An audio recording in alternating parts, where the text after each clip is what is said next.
So I was very gratified, Jeremy, to hear of your interest in Thomas Wiggins was piqued by my little New York Times.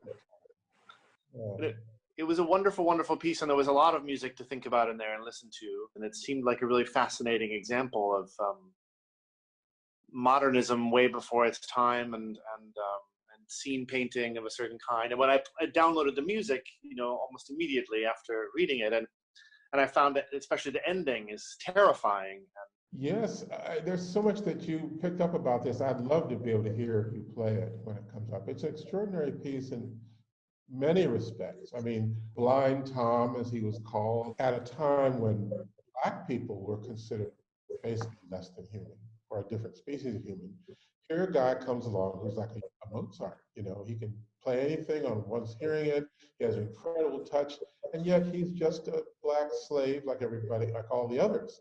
So how do we account for that kind of capability in someone who would otherwise be not human?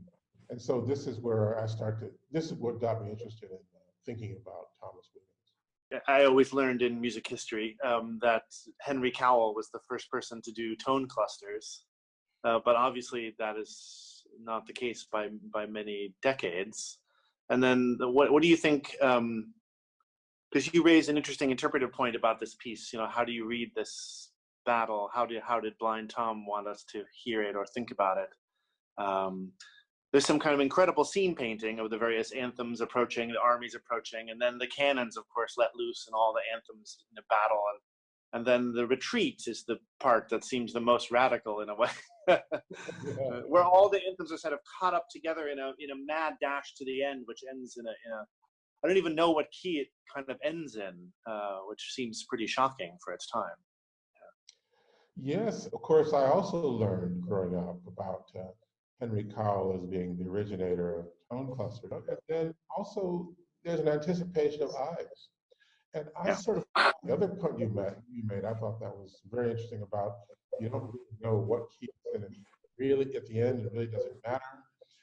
And then beyond that, or in addition to that, I find an irony, which is to say, this is the work of an enslaved person, which was meant to celebrate, which turned out to be the last battle the Confederates ever won, as a mass major battle.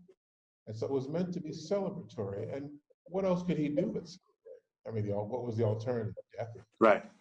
He had to celebrate. So, but in the like end, Shostakovich, kind of. Exactly. Right. Yeah. Having to actually repent, in his later work. But yeah, I mean, if listening to it after slavery, which, at a certain point he lived beyond slavery, and I think he died in 1902 or something, so he lived through the rest of the 19th century. One could actually see it as being somehow an elegy for a lost cause, which is what, of course, the whole thing is later called, the lost cause. I connected it to this Shevsky piece that I'm also playing, the Owensboro Cotton Mill Blues, which is also Ivesian, and uses the clusters for a very different purpose, which is the cotton mill, the machinery of the cotton mill, which is sort of countervailed against the tune, the blues, that has this human, sort of element, and it's the cotton mill is sort of drowning out the tune of the blues, but which finally kind of emerges in this slightly joyful fashion at the end. That's one of my favorite pieces of Frederick's, in fact, and I think about it a lot. That's a great pairing when I heard about that. George, it's a pleasure to speak with you. Thank you for making time in a busy week. Thank you. Thanks, Jeremy. I'm really happy to meet you. Have a great concert. Thank you, George. Thanks.